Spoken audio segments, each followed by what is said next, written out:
Ah, il ne voit pas? Bonjour, alors voilà, je me présente. Bienvenue, Bénédicte Mainbourg, Atout France, en charge des formations. Bienvenue dans ce premier webinaire de la seconde session du MOOC Accueil France Europe, consacré donc à l'accueil des clientèles européennes. Je suis très heureuse de vous saluer aujourd'hui en compagnie de Christophe Marchais, que vous connaissez, directeur général d'Office du tourisme de France. Marie Richard, je commence par les trois partenaires, pardon Stéphanie. Marie Richard, donc directrice générale de Tourisme Academy. Donc nous sommes les trois partenaires avec la branche organisme de tourisme qui avons lancé cette session du MOOC. Christophe, tout à l'heure, vous donnera des informations pour savoir combien vous êtes. Je peux déjà vous dire que vous êtes une vingtaine en ligne là pour le webinaire, ce qui pour nous est très encourageant parce qu'on a fait des webinaires sur la première session qui a eu lieu entre avril et juillet. On avait également 15-20 voilà, participants en ligne. Aujourd'hui, on va sans doute dépasser les 20 puisqu'on en avait 31 qui s'étaient préinscrits. Donc, bienvenue. L'idée, vous connaissez la thématique de ce webinaire d'aujourd'hui, comment mieux réaménager vos espaces d'accueil. L'idée, c'est de fonctionner en table ronde. Donc, on a aujourd'hui avec nous la grande joie d'accueillir donc Stéphanie qui vient de Albi, Stéphanie Tonon.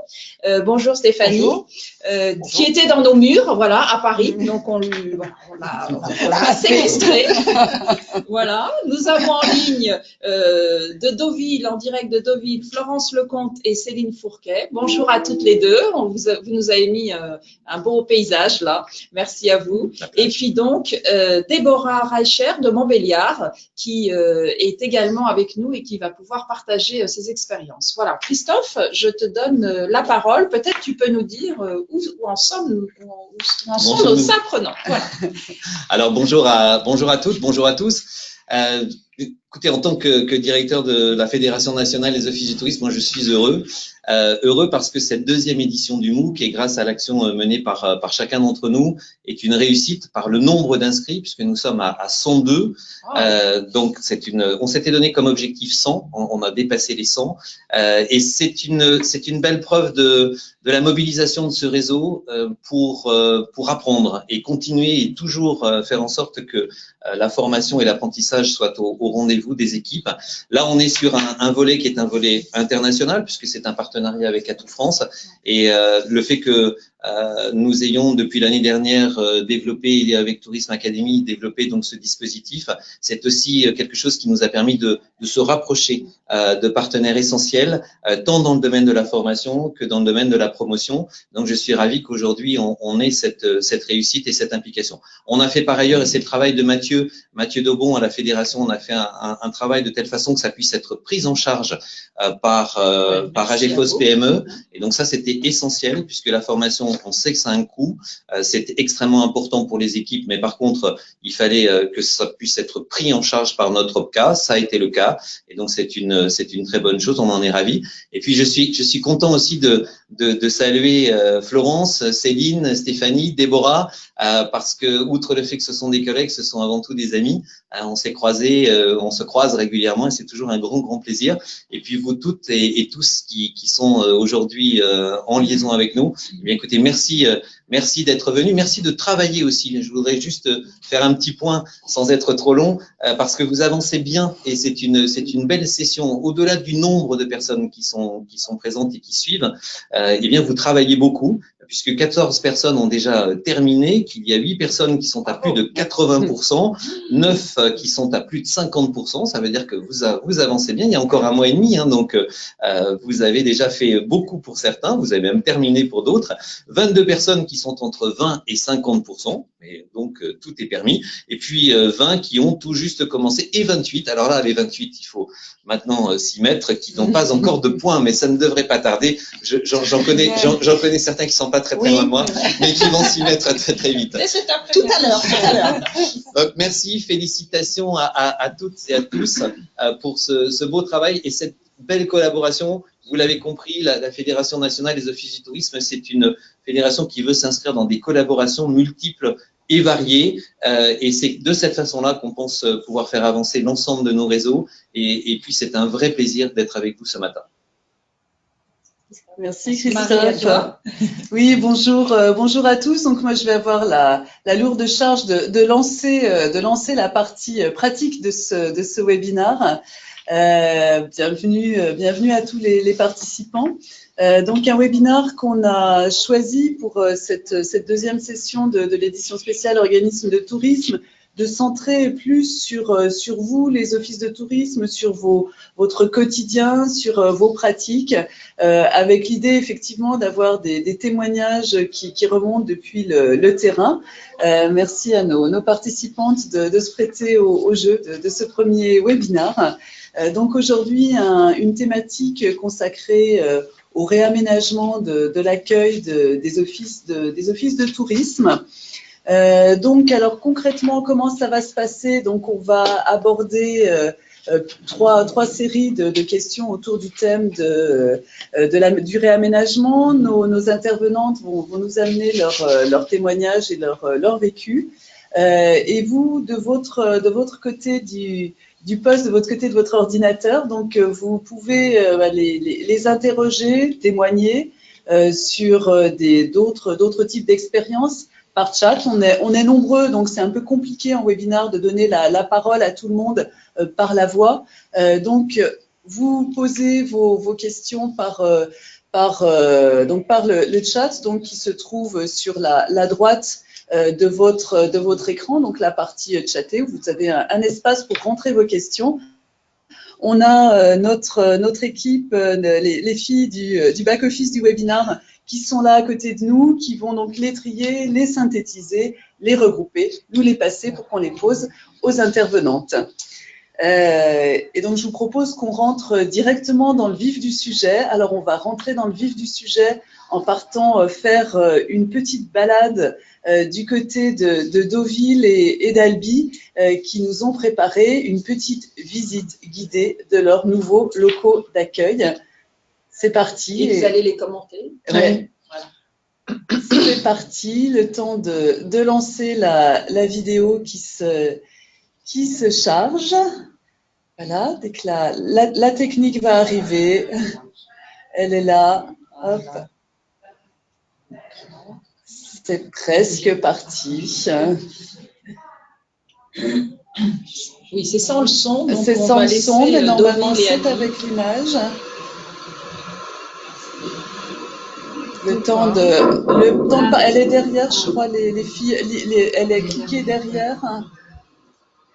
Là, si tu cliques là, on a un petit.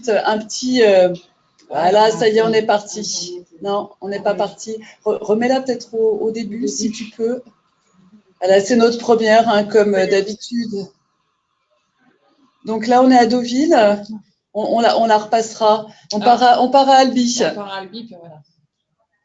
On veut bien les commentaires de. Alors, nos merveilleuses vitrines Albi, j'ai quelqu'un qui est extrêmement créatif, donc il nous change des vitrines régulièrement. L'entrée, une des deux entrées, l'entrée principale, et on en a une dans la rue que vous allez voir derrière, là où les gens passent. Donc, un emplacement privilégié puisqu'on est en face de la cathédrale d'Albi qui est classée à l'UNESCO, dans le centre ancien, donc. Et quand on rentre, vous me voyez dans la glace, sous vos yeux ébahis. Donc, quand on rentre sur la gauche, on a un espace boutique. Voilà, mais je commente en même temps. Donc, la boutique, on en dira peut-être un moment parce qu'on l'a pensé aussi par rapport à la clientèle étrangère sur le Made in France. Voilà, donc des plots d'accueil, un plot au niveau de la boutique, des plots d'information, des écrans un peu partout. On en reparlera parce que avec le recul, c'est pas top. Pas grand intérêt d'avoir des écrans partout, ou du moins pas utilisés comme on le fait. Voilà, dans le coin, vous voyez les petits écrans, on en reviendra. La porte d'entrée latérale, je vous disais. On a un espace qui valorise la cathédrale avec la reprise des peintures, et un cœur qui est notre logo en fait emblématique, puisqu'on a refait, au même temps qu'on a refait l'accueil, on a retravaillé toute la charte graphique. Et on peut s'asseoir sur le cœur. On peut s'asseoir sur le cœur, et les gens s'assoient en fait, beaucoup sur le cœur. On fait un peu wedding planner, mais... Voilà. Donc merci Stéphanie pour cette visite commentée. On va essayer de relancer la vidéo pour partir à Deauville, là, qu'on avait laissé un petit peu Voilà, ça y est, c'est parti, on recommence du début. Ouais. Donc, Deauville, ça va être à vous pour la visite guidée du nouvel accueil.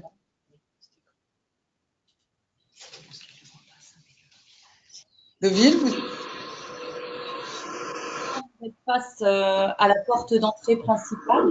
Il n'y en a qu'une, en fait. Oui, dans un nouveau quartier, en fait, de Deauville, juste à côté du port, et face aux différents accès, notamment la gare, les accès routiers. Donc ici, sur la gauche, vous avez l'espace détente avec les petites banquettes colorées rouges. Et là, ce que vous voyez sur la droite quand on entre, c'est notre espace boutique. voilà. Très bien, merci, merci pour cette petite mise en bouche et en image. Donc, ce que je vous propose dans un premier temps, effectivement, c'est que les unes et les autres, vous reveniez sur les objectifs, les raisons qui vous ont conduit à vous lancer dans le réaménagement de l'Office de tourisme et de son accueil. Donc, on peut peut-être commencer par peut-être par l'Office de tourisme de Montbéliard. Donc, on n'a pas vu les images. Donc, Montbéliard, vous aussi, vous avez réaménagé. Quelles étaient les raisons qui vous ont poussé, qui vous ont lancé vers le réaménagement? Alors, pour ceux qui voudraient avoir un peu plus d'images, normalement, on va publier une vidéo sur notre Facebook ce matin, justement, qui présente tout l'espace boutique qu'on inaugure officiellement demain. Donc, pour vous dire à quel point c'est chaud. L'objectif pour le pays de Montbéliard était simple. Notre accueil datait de 2006, donc ça date.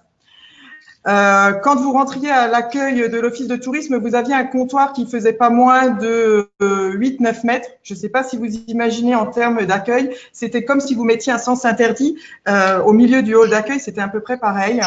Et puis, on n'avait pas d'espace boutique réellement dédié. Et il se trouve que, notamment pour les clientèles étrangères, parce qu'on a un tourisme de racines assez important avec des Américains et des Canadiens, qui aiment repartir avec des souvenirs extrêmement identitaires.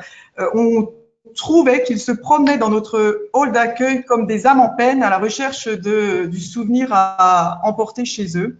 Il y avait aussi la notion de guichet, du coup, qui faisait que les gens ne prenaient pas le temps de regarder réellement les documents et de s'intéresser à la destination. Et un autre élément qui a été assez important, c'est que l'Office de tourisme était l'Office de tourisme de Montbéliard avant de passer Office de tourisme Pays de Montbéliard en janvier. Donc, il nous est apparu assez rapidement, assez clairement, que la nécessité était d'avoir des images du territoire pour parler de l'ensemble de la destination. Donc, le Pays de Montbéliard, c'est un tourisme industriel et c'est du patrimoine. On est ville d'art et d'histoire, pays d'art et d'histoire, et tourisme industriel parce qu'on a le musée de l'aventure Peugeot. On a aussi Hermès, qui est fabrication des sacs. On a aussi Christelle, donc c'est des casseroles haut de gamme. Donc tout ça fait qu'on a une image extrêmement claire pour nous, mais pas pour finalement le visiteur. Donc on s'est posé alors la question de comment allait-on transmettre notre ADN aux visiteurs. Comment allions-nous faire rester le visiteur pour qu'il ait envie de découvrir à travers l'Office de tourisme les possibilités de visite, mais au-delà peut-être de les séjours. Et donc, en fait, par rapport à notre positionnement, on s'est dit, après tout, pourquoi est-ce qu'on n'oserait pas l'idée d'un concept store? Donc, en se disant, OK, on fait de l'accueil d'office de tourisme, mais comme on est extrêmement industriel, on est du coup extrêmement innovant, extrêmement jeune, on a des universités techniques, on a beaucoup de créateurs, beaucoup de designers. Donc, on s'est dit, finalement, pourquoi on leur proposerait pas notre espace d'accueil pour montrer tous ces savoir-faire. Et là, je dois dire, on a été plutôt surpris. On a eu extrêmement suiveurs là. Et pour tout vous dire, finalement, notre rôle d'accueil nous a pas coûté si cher que ça, parce que finalement, on s'est fait prêter énormément de choses. Donc, l'espace accueil est assez grand. Ça nous a coûté, 3 000 € de menuisier pour nous découper le de façon stricte minimum pour la billetterie et la caisse boutique. Tout le reste étant dédié à l'accueil, à la mise en situation des objets prêtés. Donc, ça donne quoi? Ça donne des sculptures métalliques, ça donne une table recyclée en palettes et en pièces automobiles. Donc, ça donne aussi un fauteuil en carton. Et puis, surtout, plus important que tout, on a donné un quart de l'espace à la boutique, mais pas n'importe quelle boutique. On a décidé d'aller jouer un peu sur la cour des industriels. Donc, au pays de Montbéliard, on a un tissu qui date du Moyen-Âge, la verquelure, qui n'était plus tissé dans le pays depuis des années. En fait, l'Office de tourisme a trouvé un partenaire dans une pépinière d'entreprise, c'est l'intégralité du tissu et le pari un peu fou de se dire qu'on devait être opérationnel pour le marché de Noël qui débute la semaine prochaine. Donc, on a eu 1 mois et demi pour sortir le tissu et le façonner. Et là aussi, c'est une belle aventure humaine parce qu'on a trouvé 14 couturières bénévoles sur appel à candidature qui nous ont fait des nappes, des nounous, des objets pour le sapin. Et puis, le lycée, puisqu'on a, je vous l'ai dit, on a Hermès chez nous. Donc, on a du coup un lycée qui propose des formations au métier de la mode. Déborah, là, je vais peut-être… Oui. C'est passionnant, on sent que vous êtes en plein dedans. Je vais devoir vous interrompre un petit peu pour qu'on garde un petit peu de temps pour les autres. Donc, c'est une belle expérience pour un budget de 3 000 €, on l'a entendu, avec un office donc on a reconfiguré, je crois, si j'ai bien compris, à la fois pour être à l'attente, à l'écoute des besoins, des attentes des clients, mais aussi un lieu de communication sur le territoire et ses savoir-faire. Hein, c'est ça. Et donc, tout à fait. C'est de se dire en 5 minutes que t'es Deauville. Donc vous, la démarche, c'était quoi les objectifs initiaux, le budget, et puis comment ça s'est passé, on en parlera après. Alors déjà, on partait d'un espace complètement obsolète, en plein centre-ville, avec un espace d'accueil de 80 mètres carrés à peu près, mais vraiment beaucoup trop petit pour nous permettre d'être un vrai miroir de la destination. Également, cet espace ne nous permettait absolument pas la rencontre avec les visiteurs et ne permettait pas de les accueillir dans un lieu convivial, ni de proposer des services, ni de développer une boutique. On était vraiment sur un espace un peu, on va dire, archaïque, avec un desk d'accueil très frontal, très peu de recul, ce qui générait des queues énormes de visiteurs. Donc, et le tout en centre-ville, donc avec toutes les difficultés également du stationnement et comment dirais-je, en fait, Deauville a choisi de réaménager un ancien quartier à côté du port. Et il nous a paru vraiment essentiel de s'installer dans ce nouveau quartier qui est face à la gare, face aux axes d'accès, ce qui nous permet vraiment de capter une clientèle de touristes pure, on va dire, par rapport à nos anciennes clientèles, avec une vraie envie de rajeunir aussi cette clientèle. Tu m'arrêtes, Céline, hein, si tu veux. C'est parce qu'elle a fait ça. Voilà.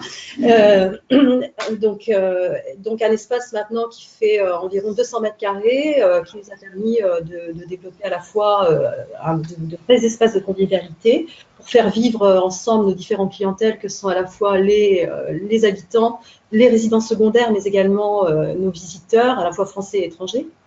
Un espace qui nous a permis aussi un espace digitalisé, puisque nous avons aussi des outils en libre service, des ordinateurs, des tables tactiles qui permettent de créer des circuits thématiques dans la ville, téléchargeables. Un espace vraiment immersif, puisqu'on a un grand mur d'images qui permet vraiment aux visiteurs d'être tout de suite dans notre destination. On diffuse à la fois, bien sûr, des images en marge de nos différentes thématiques, cheval, golf, littoral, etc., mais également des images de nos événements, puisqu'on a une grosse richesse événementielle sur le territoire. Et puis aussi, bien sûr, un espace de service à la fois à nos visiteurs, pour nos visiteurs français et étrangers, ce qui nous a permis aussi d'avoir une dimension plus marchande, notamment avec la boutique qui a été créée. On a une boutique de 50 mètres carrés en marge de la marque Deauville, qui est une marque déposée, Donc à la fois un espace de boutique qui présente tous ces objets à la fois créés par nous, de produits dérivés, mais également des produits en co-branding avec la ville de Deauville. On travaille avec Guy Degraine, avec Armor Luxe, etc. Et aussi, c'est un espace qui nous permet de mettre en avant des savoir-faire locaux. Voilà. Qu'est-ce qu'on peut ajouter? Le budget, peut-être? Le budget, le budget, dernière question, le budget. Alors, comme c'était un espace complètement à créer, brut de mur, qui appartient à la ville de Deauville, hein, nous sommes locataires, le budget a été de 550 000 €. D'accord. Ok, donc c'est intéressant, on est dans des configurations très différentes. Donc là, avec un espace obsolète, on a beaucoup entendu parler de rajeunir l'espace, rajeunir la clientèle, la digitalisation, on va y revenir. Avant, on fait un petit tour par Albi, Stéphanie, et puis peut-être pas seulement par Albi, parce que vous avez aussi une autre expérience où vous avez fait sauter la banque, je crois. Alors, du coup, je vais être un peu redondante avec Deauville, parce qu'on a eu exactement la même problématique. Moi, je suis arrivée depuis 8 mois à Albi, donc j'ai fait l'inspecteur des travaux finis. Le chantier se terminait, puisque je suis arrivée le 1er avril, on a ouvert le 23 avril. Rapidement, si certains d'entre vous sont déjà venus à Albi, l'office, depuis des dizaines d'années, était situé en fait de l'autre côté de la rue que vous avez vu, toujours face à la cathédrale, à droite de l'entrée du musée. Porte en verre, 15 marches pour montrer. Donc déjà, c'est assez rédhibitoire pour les personnes à mobilité réduite ou les personnes âgées. Tout petit office finalement, avec une énorme banque qui barrait, qui barre toujours parce qu'on va l'en relever bientôt, mais qui barrait donc cet accueil. Quelque chose d'assez sombre. On est dans un monument historique, donc c'était assez compliqué. Il se trouve que là où l'office est actuellement, donc c'était une ancienne banque, c'était une banque en fait qui allait fermer, et ma présidente et la maire se sont battues pour qu'on puisse récupérer ces locaux, faire quelque chose d'accessible parce qu'on allait passer en catégorie 1 avec la démarche qualité, etc. Donc là on était, quoi qu'il arrive, c'était impensable. Donc un an de réflexion, un an de travail, je crois 5-6 mois de travaux. Même budget qu'à Deauville à peu près, 500 000 €, avec des subventions région, département et une partie d'autofinancement bien sûr. Donc un très grand espace d'accueil, pareil, 200 mètres carrés. Vous l'avez vu tout à l'heure. Un espace boutique qui en fait était réduit à quasiment 4 étagères auparavant. Et là, il y a eu un vrai travail, on y reviendra peut-être parce qu'on est là dans la même démarche qu'à Deauville, sur effectivement du produit Made in France, Darnay, les entreprises locales. Alors nous, on n'a pas forcément de grandes entreprises à part une poterie très identitaire du territoire d'Albi, mais on a des mofs en chocolat. Donc, du coup, on vend beaucoup de chocolat. Voilà. Donc, c'est quand même intéressant parce que la partie, j'ai quelqu'un qui a été embauché en janvier et qui a vraiment développé cette partie boutique qui fait un travail extraordinaire. Je ne dis pas ça parce qu'elle est en ligne, mais parce que je le pense. Et toute l'équipe d'accueil qui s'est vraiment mobilisée. Voilà.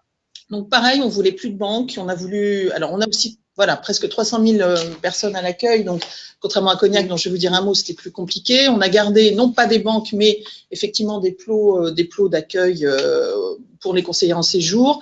Un espace VIP qui a été transformé là en bureau, mais un espace où on peut recevoir aussi les habitants parce qu'on lance une dynamique de rendez-vous particulier pour les clientèles étrangères françaises, pour pouvoir les rencontrer quand elles vont venir en séjour pour leur aider à préparer le séjour. Donc, c'est aussi une démarche de travail par rapport à l'accueil de la clientèle étrangère, notamment.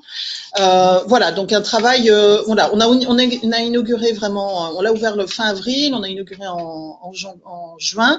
Et donc, on reviendra tout à l'heure, maintenant qu'on a 8 mois de pratique, il y a des choses finalement qu'on aimerait changer. Voilà. Oui, ça, on en reparlera sur l'évaluation. Rapidement pour Cognac, très rapidement, puisque j'étais à Cognac auparavant pendant 6 ans. Même problématique, Cognac, grand espace d'accueil, extrêmement sombre, on rentrait là-dedans, on rentrait dans un tombeau. On avait une barre de comptoir qui barrait, qui était gris, qui était horrible. On rentrait là-dedans, on n'avait qu'une envie, c'était de sortir. Et donc, très gros travaux pendant 2 ans. On a fait 2 tranches de travaux et on a fait effectivement sauter la banque. C'est-à-dire qu'il fallait qu'on ait de l'espace parce que là aussi, pour la clientèle étrangère, on avait valorisé les maisons de négoce au Cognac, on avait mis des vitrines pour les valoriser, donc moins d'espace pour la banque d'accueil. Et du coup, on a été chez Conforama, on avait acheté des manches de boue. Alors, des trucs en verre basiques, on pouvait ranger des choses et tout, des barres en fait. à 100 € le bar, donc c'était pas très cher. Et en fait, maintenant, ça a super bien fonctionné parce qu'on avait une vraie proximité. Alors, on n'est pas sur un flux à 300 000 personnes, on est bien d'accord. On est sur du 80 000 à l'année, on peut se le permettre. Mais du coup, c'est intéressant, on en parlait au préalable pour préparer le rendez-vous. Quand vous avez des bureaux d'information touristique ou voilà, à mon sens, des offices ou des bureaux où vous avez moins de flux, je pense que c'est intéressant. Parce qu'on a une vraie proximité avec la clientèle. Le conseiller avait la possibilité de s'asseoir sur des sièges hauts, mais on était debout, on passait derrière, on était avec les gens, on les emmenait dans l'office, soit dans la boutique, soit sur les présentoirs qui étaient mobiles. Il y avait une vraie proximité, les gens restaient effectivement un peu plus longtemps, on était dans le vrai conseil engagé et on en a une super expérience. Et c'est vrai, j'en suis partie, j'ai passé 6 ans là-bas et je pense que vous ne remettriez pas mes collaboratrices derrière des banques d'accueil maintenant qu'on a goûté effectivement à ce plaisir finalement de cet aménagement et de la proximité. Voilà. On peut pas, je pense, se le permettre vraiment sur des offices qui ont des énormes flux parce que là, voilà, ça génère quand même du monde, puis on vend beaucoup de choses. Bon. Mais voilà, c'était une expérience dont je voulais vous faire part parce que je pense qu'il ne faut pas se priver et pas avoir peur en fait de faire sauter la banque. Même si on n'a plus beaucoup de si je peux me permettre, c'est ce qui se passe dans certains bureaux de poste. Tout à fait. Ils ont été précurseurs, je pense. Effectivement, on peut imaginer la répartition des flux. Exactement. C'est une des structures d'ailleurs dont on s'inspire au niveau du réseau sur la façon dont ils ont su changer, dont ils accueillent changer la notion d'accueil. Et dans les banques aussi. Voilà, donc je crois qu'on peut retenir quelques mots-clés, lieu de communication, boutique, on y reviendra, beaucoup de place peut-être laissée à la boutique, rajeunir, digitalisation, ouverture, proximité avec le visiteur et fluidité. Alors, on a des questions qui nous avaient été posées. Là, je vais vous demander de réagir toutes les quatre sur les 3 offices de tourisme, peut-être en quelques mots. Les vitrines. La question des vitrines, qu'est-ce que vous mettez dans vos vitrines pour les rendre attractives? Bon, j'attaque. Nous, les vitrines. Alors, on a 4 grandes vitrines. 2 vitrines sont vraiment dédiées à la boutique, en fait, puisque ce qui nous... Bon, enfin, on va pas se le cacher, hein, la vitrine, c'est notre partie d'autofinancement aussi sur les bénéfices qu'on peut en faire. Donc, moi, j'ai l'adjointe à ma responsable d'accueil, Fabienne Féot, qui est quand même une créatrice dans l'âme et qui nous fait des super vitrines qui changent régulièrement les vitrines. Donc, on valorise les produits en priorité, des produits vitrines qu'on essaye de mettre effectivement au bout soit de la saison, soit d'un événement qu'on a à Albi sur la fête de la musique. Elle avait mis des instruments. Enfin, voilà, elle est vraiment, on a cette chance d'avoir quelqu'un qui est assez créatif. Et sur les 2 autres boutiques, en fait, vous n'avez peut-être pas fait attention sur les pardon. Je suis un peu obsédée par les sous qui doivent rentrer. Mais voilà, on a 2 grands écrans qui sont des doubles écrans, donc où les gens peuvent voir d'une part à l'extérieur et d'une part à l'intérieur, qui sont même allumés après que l'office soit fermé et qui passent effectivement des films à la fois des films comme à Deauville bien sûr et comme tout le monde je pense sur la destination, voilà, qui valorise bien sûr l'offre de la destination et en même temps les manifestations. Donc c'est aussi un agenda et voilà. Et donc les gens ont la visibilité et à l'extérieur et à l'intérieur de l'office puisque ce sont des écrans double face. Ok, donc valorisation voilà. et digital, film. Du côté de Montbéliard, vous mettez quoi dans les vitrines? Un peu comme chez Stéphanie, c'est-à-dire qu'on essaye de la faire par thématique en fonction des événements, où on mettra plus ou moins en valeur les objets qu'on a en boutique. Par exemple, pour les journées du patrimoine, vraisemblablement, les objets seront un peu moins mis en valeur, privilégiés plutôt la visite et les sites et le visuel ou comme le disait Stéphanie, ça peut être des objets aussi qu'on se fait prêter par le musée. Et puis à d'autres moments, on mettra la randonnée et puis on mettra à ce moment-là les guides rando en avant. Et puis à d'autres moments, on fera un zoom sur la vache Montbéliarde et puis on mettra nos peluches dedans. Donc après, l'idée, je crois, c'est surtout de donner envie et Stéphanie l'a dit, d'être créatif. Je crois que c'est important. Il faut que l'œil s'arrête et il faut que cette vitrine, elle ait une relation avec la stratégie et le positionnement de l'office de tourisme. Et puis on entend aussi là ce que vous aviez souligné dans la présentation de l'office de tourisme, a priori une bonne complicité avec le territoire, on travaille ensemble, on nous prête des choses, on fait intervenir d'autres personnes. Du côté des sculptures et des objets. Du côté de Deauville, vous, le secret de vos vitrines, le secret d'une des vitrines dédiées bien sûr à la boutique, également aux événements. et nous accueillons aussi des expositions en marge de certains de nos événements. Actuellement, par exemple, on a une expo photo dans le cadre de Planche Contact. Et donc, l'artiste qui est exposé à l'Office de tourisme a une partie de ses photos en vitrine extérieure. En fait, c'est double cadre recto-verso, donc une partie sur l'intérieur et une partie en vitrine extérieure. D'accord. Alors, avant qu'on passe peut-être au dernier point, alors je vais peut-être diriger la question vers Deauville. On n'aura pas le temps de faire le tour de tout le monde, mais vous en parliez. On a une question sur digital, support papier. Quelles sont les informations à privilégier sur le support digital? Vous en avez pas mal, a priori, dans votre office de tourisme. Qu'est-ce que vous mettez sur le digital? Vraiment les deux, hein, parce qu'on a justement, on s'est vraiment posé la question de savoir si on passait au tout digital ou si on restait sur c'est ce qu'on a choisi en fait, puisqu'on a un espace documentaire assez important qui nous permet de mettre aussi des brochures de tout notre territoire, voire même au-delà, hein, de toute la Normandie pour les grands événements à la fois en français et en langue étrangère. Et puis sur nos outils, bon, ce qui était important pour nous, c'était vraiment l'immersion dans le territoire. Donc ce mur d'images qui nous permet vraiment d'avoir des films, puisque notre service communication est doté vraiment d'une personne qui fait des vidéos vraiment dédiées du territoire. Nous avons aussi choisi on a une grande table tactile vraiment interactive qui permet de faire ce que vous disiez tout à l'heure, son propre circuit, mais accompagné d'un conseiller en séjour. L'idée n'est pas de laisser les gens seuls face aux outils, mais plutôt justement de permettre aux conseillers en séjour de bouger. On a conservé, nous, la banque d'accueil. En fait, notre stratégie a vraiment été de garder un peu un mix des deux, quoi, en fait, que ces outils nous permettent soit des supports à la fois pour nos conseillers en séjour dans leur argumentaire auprès des clients, et puis aussi pour la gestion des flux, pour que les clients puissent faire aussi eux-mêmes leurs propres recherches en attendant éventuellement d'entrer en contact avec un conseiller en séjour. Déborah, pardon. On a perdu des mots. Ok, merci pour ces retours. Donc, je vous propose, là, comme le temps passe, qu'on passe à la deuxième partie, le réaménagement côté pratique. En termes de comment, voilà, de timing, ça s'est fait en combien de temps? Qui était mobilisé? L'office de tourisme, il était ouvert, fermé? Comment vous avez travaillé pendant ce temps-là? Et puis peut-être, n'hésitez pas à donner des conseils à vos collègues qui vont à leur tour peut-être se lancer dans le réaménagement. On peut parler ici dans le côté pratique, les galères que vous avez vécues et les conseils pour les éviter. Allez, Stéphanie. Alors, moi, je me suis basée beaucoup sur ce que mes collègues m'ont dit, puisque je vous dis, j'ai un peu pris à la fin. Nous, ça a été un an de réflexion entre le moment où on l'a acheté, en fait, où on a acheté le local et la fin de l'aménagement.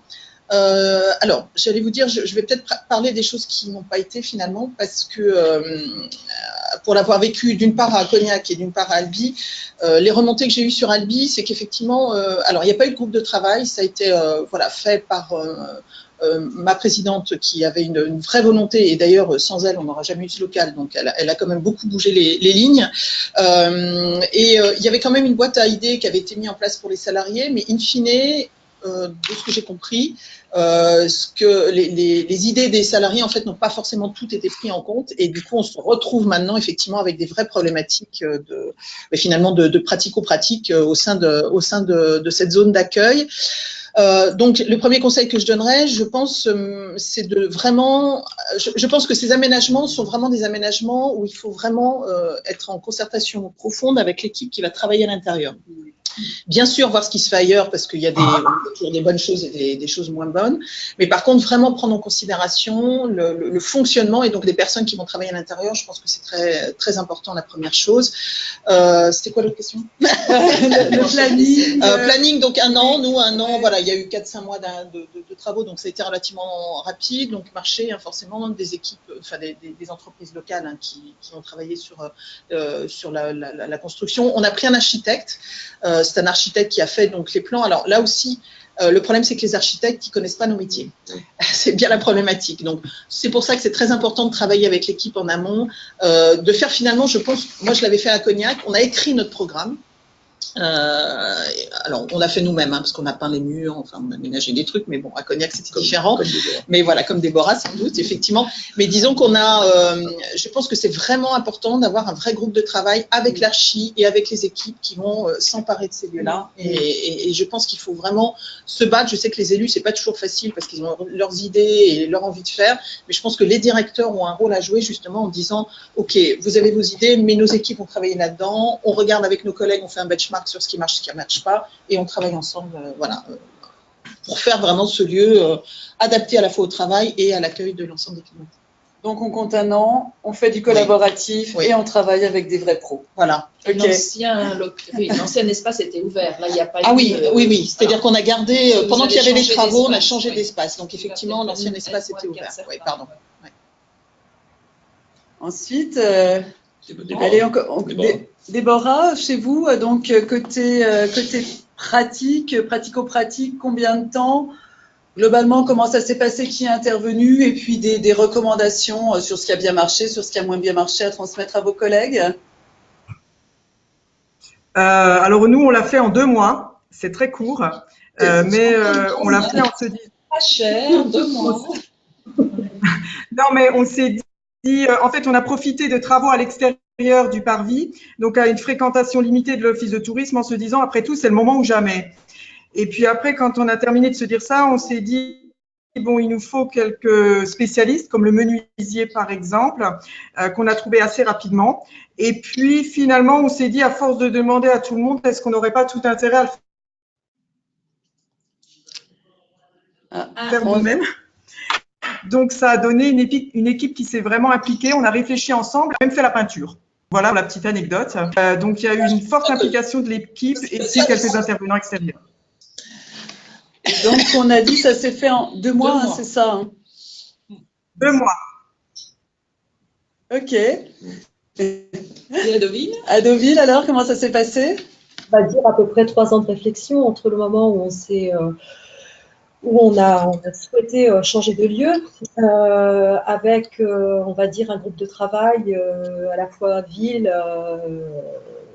comment dirais-je, et office. Et bon, nous, on a changé de lieu complètement avec quartier, donc l'office est resté ouvert, bien sûr.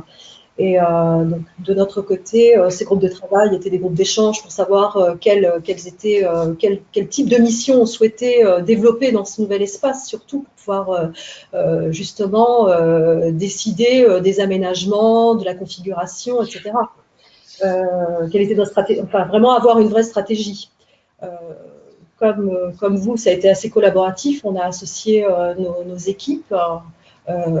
Et puis très, très rapidement, le projet a été initié dans ce nouveau quartier avec bien sûr un cabinet d'architectes.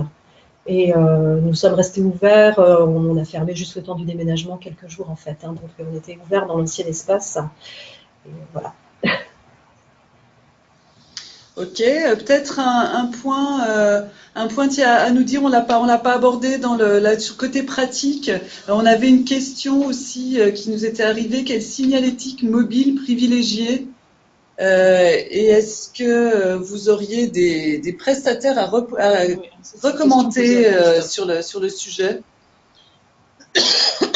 Signalétique mobile. Alors, on n'a pas de prestataire. D'ailleurs, les décisions sont prises directement par les interlocuteurs, donc par les offices de tourisme, par les directrices et directeurs d'offices du tourisme.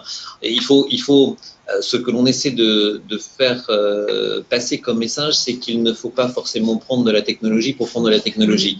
Mais il faut que ce soit une technologie qui soit adaptée en fonction des circonstances, en fonction des lieux, en fonction des utilisateurs, en fonction de la cible que l'on veut toucher.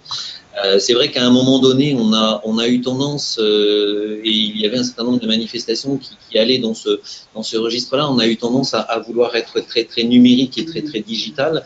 Et finalement, on s'aperçoit aussi qu'il est important d'associer les deux, c'est-à-dire évidemment le côté numérique, mais en même temps le côté humain. Et Stéphanie le disait, c'est-à-dire c'est cet échange qu'il faut aussi savoir privilégier et pas forcément être uniquement sur les outils. C'est ce que disaient aussi nos interlocuteurs de Deauville, c'est d'avoir cette possibilité de mixer les types de contacts et de mixer les possibilités pour les publics, avec des publics peut-être plus jeunes qui vont s'orienter plus immédiatement vers les tablettes et vers un certain nombre d'écrans, et puis des publics un peu différents qui ont besoin encore du papier, on en parlait tout à l'heure, et puis qui ont besoin aussi de cet échange. Donc moi, ce que je note là, avec les 3 expériences que l'on a, c'est cette créativité qu'il y a, c'est cette envie permanente d'adaptation à l'évolution du tourisme, à l'évolution des visiteurs, à l'évolution des touristes. Et c'est une belle illustration, je trouve que vraiment, alors je ne veux pas faire de conclusion, on n'en est pas là, mais en tout cas, c'est une belle illustration à la fois qu'on peut changer les choses tout en y mettant peu de budget, mais une véritable volonté, c'est le cas de Déborah et d'implication des équipes, bien évidemment, que l'on peut le faire avec éventuellement un peu plus de moyens dans des stations prestige, hein, comme la station de Deauville, mais toujours avec cette implication des équipes, parce qu'on ne fait rien sans cette implication, et puis qu'on peut le faire aussi avec l'énergie, avec la dynamique développée tant à Cognac qu'à Albi.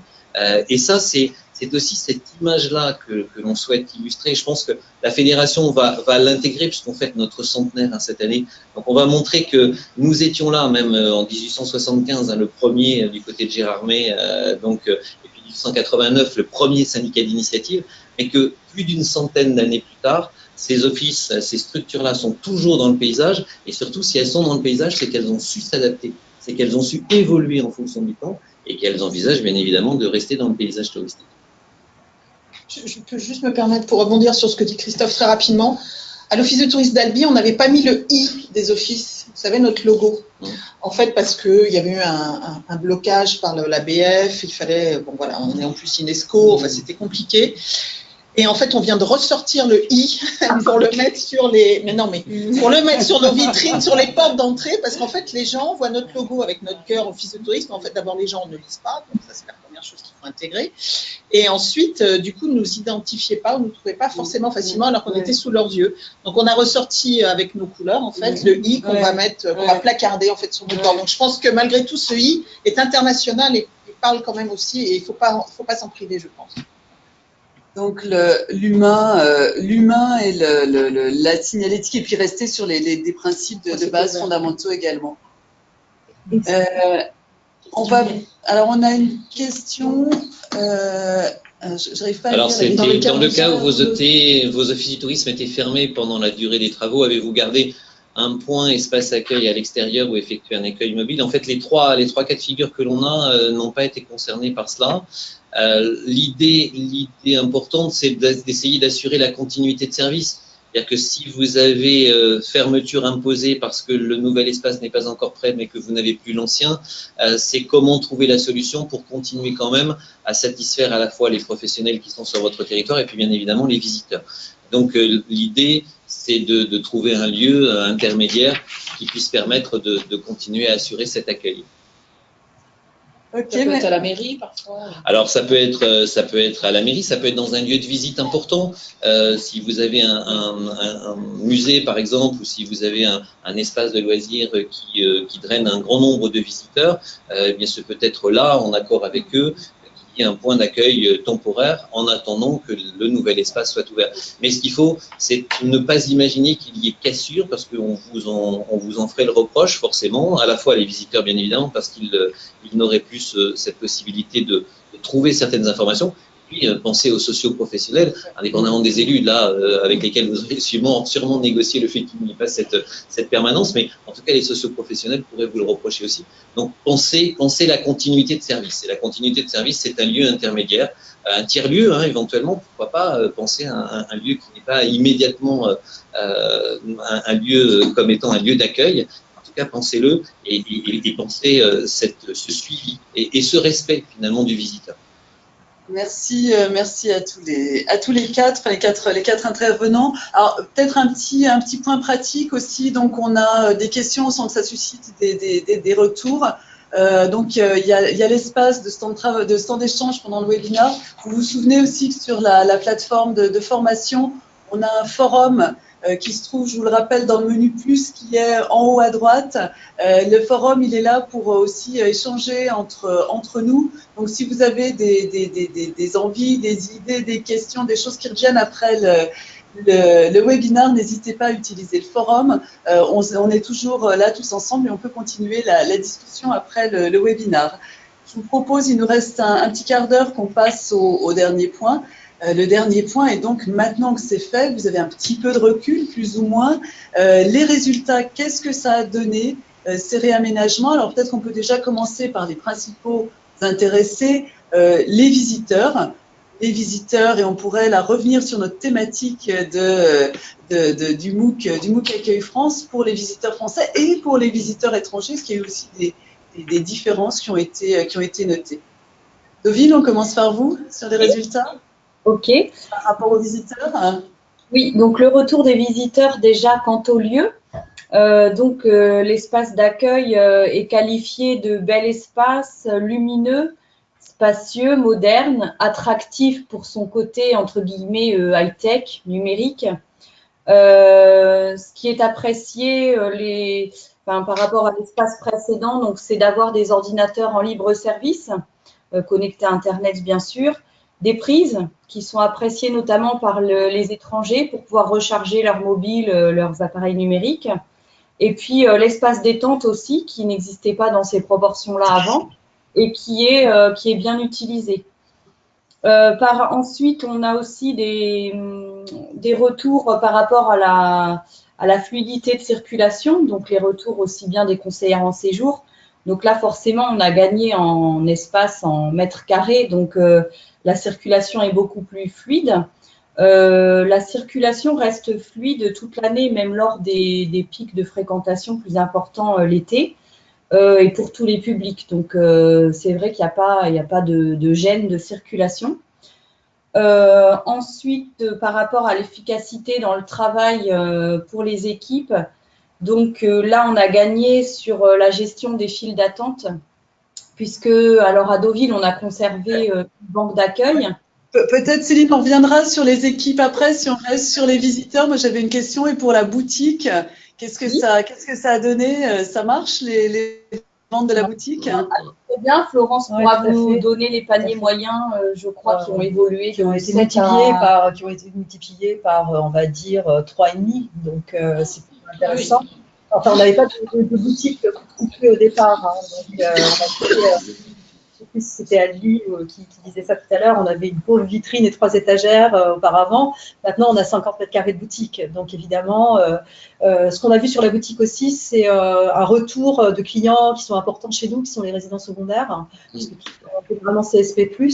Et on se rend compte déjà, après un an d'ouverture, puisqu'on a ouvert en mai 2017, un petit peu plus d'1 an, qu'on a fidélisé déjà des clients dans la boutique.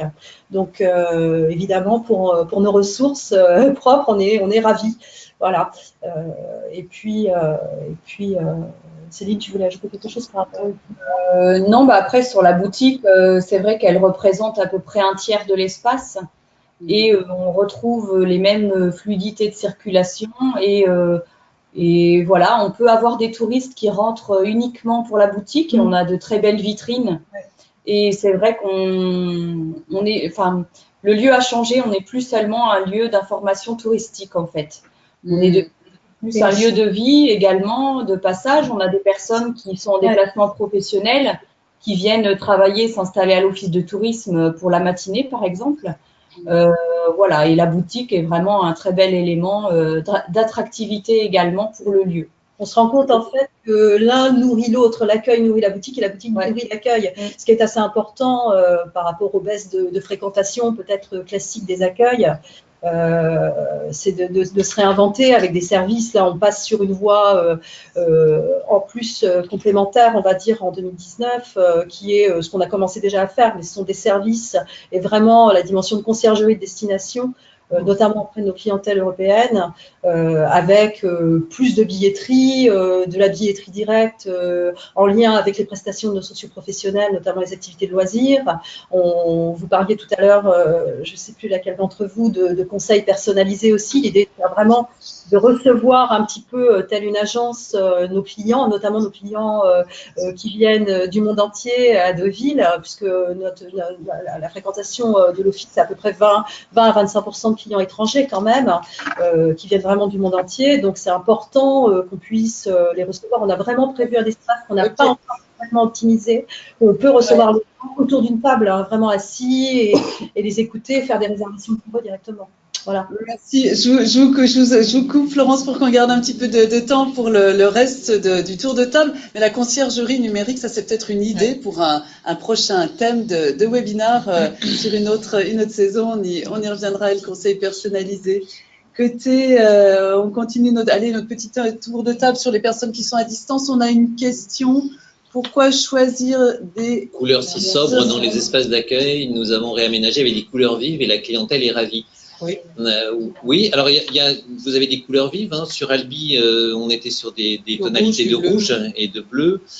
Vous avez des offices du tourisme comme celui de Mulhouse aussi, qui est avec des couleurs extrêmement vives. Alors, je connais celui de Deauville. En fait, la couleur, elle est à travers les vitres, hein, parce que vous avez un paysage magnifique et vous avez vu sur les bassins. Je parle à votre place, pardon, mais vous avez une vue magnifique avec un ciel comme celui que l'on voit d'ailleurs sur la grande photo qui est derrière. Et donc, les couleurs, elles sont aussi dans un espace qui est aussi vitré que celui de Deauville. Vous les avez immédiatement à l'extérieur. Et vous avez quelques touches de couleurs aussi de mémoire au niveau des banquettes à Deauville. Et puis ce grand mur d'image qui est vraiment qui est tout au fond en fait de l'office, mais qui capte le regard tout de suite dès qu'on franchit la porte d'entrée, qui diffuse en permanence des images à la fois de Deauville et de notre territoire, hein, puisque maintenant on est office territorial. Donc c'est l'image aussi, enfin la couleur rentre aussi par cette image qui. Donc voilà, la couleur, elle est dans plein de lieux différents dans le mobilier, mais là vous l'avez domptée aussi à l'extérieur et sur le digital à nouveau. Et connaissant Déborah, je pense que la couleur aura largement sa place, si ce n'est pas le cas déjà. Voilà, du côté. C'est déjà le cas, on a du framboise. Et du rose. Et vos... Ça aurait pu être autre, mais j'ai pris framboise. Et alors, est-ce que vos visiteurs, ils en pensent quoi de ce nouveau réaménagement, peut-être haut en couleur, hein? Alors, le fait est que nous, c'est un peu tôt pour avoir un recul, mais d'ores et déjà, on a remarqué le comportement client a complètement changé.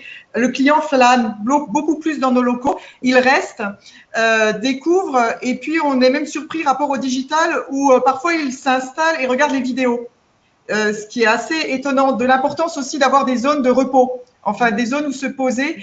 Je crois que c'est assez important. Donc réellement un comportement qui a changé et le rapport à la boutique, je rejoins Deauville, on s'est rendu compte aussi que l'un apporte l'autre, c'est-à-dire qu'il y a des gens qui viennent déjà pour la boutique ou que pour la boutique, mais qui finissent par aussi rester pour prendre de la documentation. Donc il y a vraiment un intérêt double.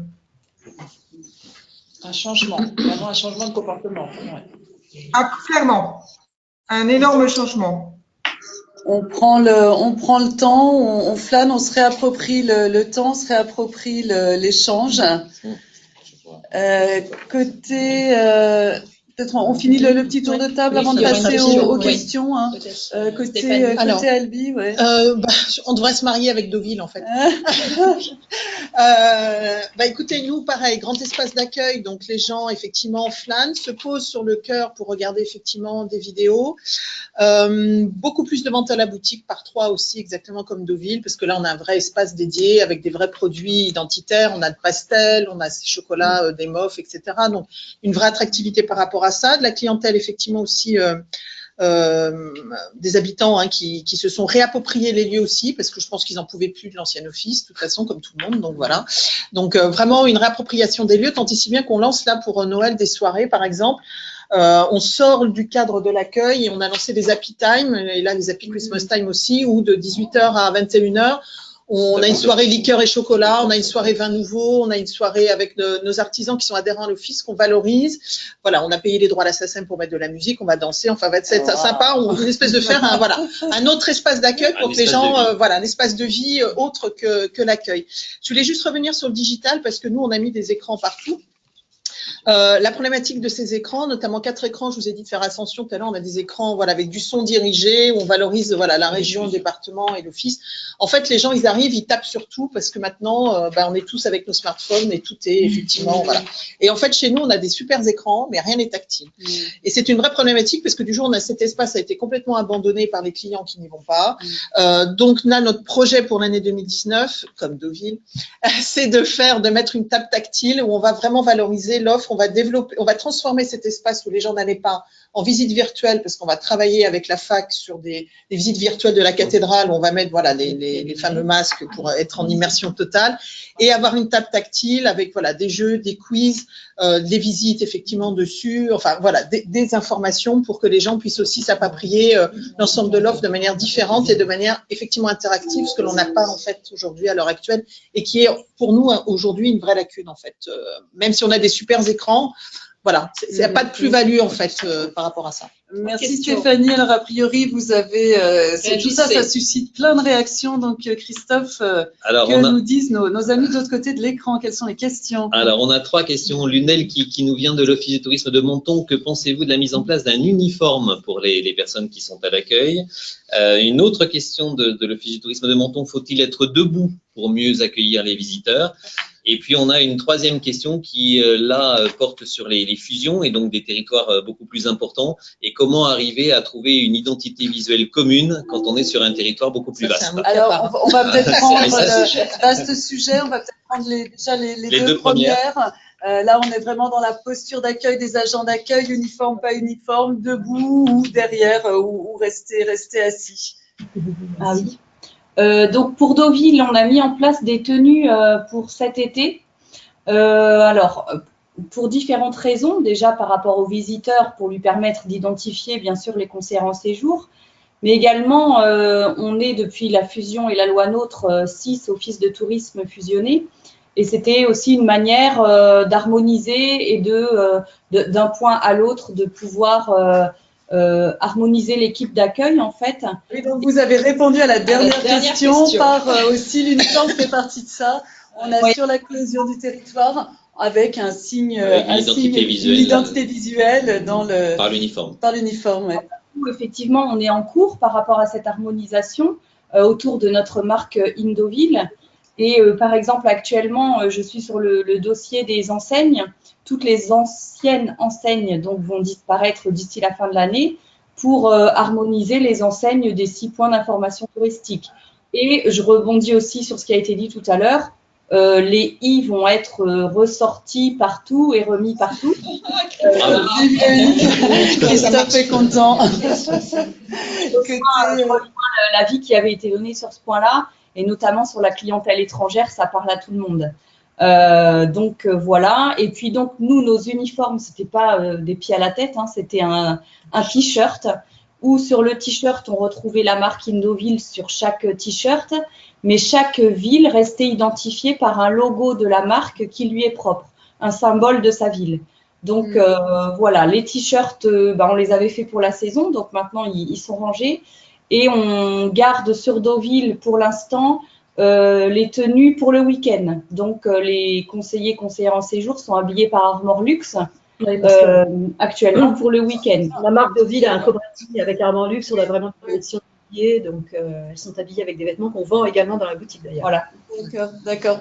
Merci. Nous, rapidement, ça a été une vraie problématique aussi au début. Alors, notre présidente voulait qu'il y ait des vrais costumes pour tout le monde. Voilà, ça a été un peu grincement de dents au sein de l'équipe. Donc, j'ai trouvé un consensus. Elles ont des blazers noirs, achetés chez H&M, pas cher. Elles y sont toutes parties. On a essayé, voilà. Et donc, c'est super. Elles essayent d'avoir un code couleur identique quand même par jour. Ça, c'est Agnès, ma responsable d'accueil, qui a essayé de mettre ça en place. Disons que c'est vrai que le blazer fait quand même relativement classe. Elles en ont 2 chacune. On s'occupe du nettoyage, etc. Et puis, voilà, elles sont toujours correctement payées, bien sûr, en dessous. Elles ont leur badge. Donc, voilà.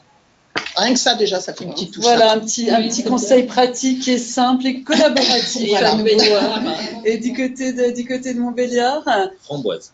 On est framboise. Alors, on se pose la question, mais je crois qu'il faut vraiment que l'accueil se l'approprie. Ça doit pas être imposé, ça doit être en concertation. Donc, je crois réellement que pour le moment, on n'a encore pas trouvé réellement de compromis, si ce n'est le code couleur. Un peu comme Stéphanie, elles essaient d'avoir le code couleur approprié, et puis elles sont badgées, ceci dit, ça aide aussi. Donc, c'est vraiment une réflexion qui est en cours. Mais pour avoir travaillé à l'Office de tourisme de Luxeuil-les-Bains, c'est une station, donc dans les problématiques station, c'est un peu différent. On avait clairement des vêtements identifiables et identifiés que l'équipe portait notamment en pleine saison, et c'était simplement des polos, ce qui permettait finalement d'être quelque chose en plein été de plutôt sympa et facile à porter. Mais je crois que vraiment, pour qu'il y ait appropriation des vêtements, il faut qu'il y ait concertation et volonté commune. Très bien, merci beaucoup à toutes les quatre pour vos témoignages très riches. Merci à nos auditeurs de l'autre côté de l'ordinateur pour leur participation, les questions. À nouveau, je vous le redis, vous pourrez continuer à faire vivre les questions sur le forum. On sera là aussi pour les relayer, pour les pousser, pour qu'il y ait une interaction la plus grande possible. Côté pratique aussi, ce webinaire a été enregistré, sera rediffusé, vous pourrez le regarder en podcast, comme on dit. Et puis donc, côté pratique aussi, on vous donne rendez-vous pour la prochaine séquence, le mardi 27 novembre à 10h. Même lieu, même heure, pour un thème différent, cette fois-ci les réseaux sociaux et comment utiliser au mieux et de façon efficace les réseaux sociaux pour toucher nos clientèles étrangères et notamment européennes. Voilà. Avec des spécialistes effectivement aussi en ligne de Atout France, mais des offices comme aujourd'hui. Voilà. Donc, merci. Merci. Marie. Merci à vous toutes. Et ça fait très plaisir de voir la dynamique de ce réseau. Céline. Merci à vous toutes. Et voilà. À bientôt. À bientôt. Et merci aux participants en ligne. Au revoir.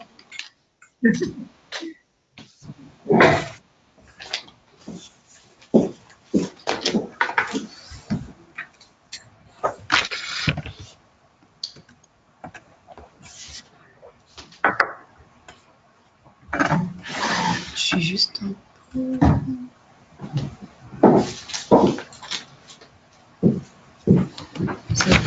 Hop. Bon, écoute, ça c'est fait.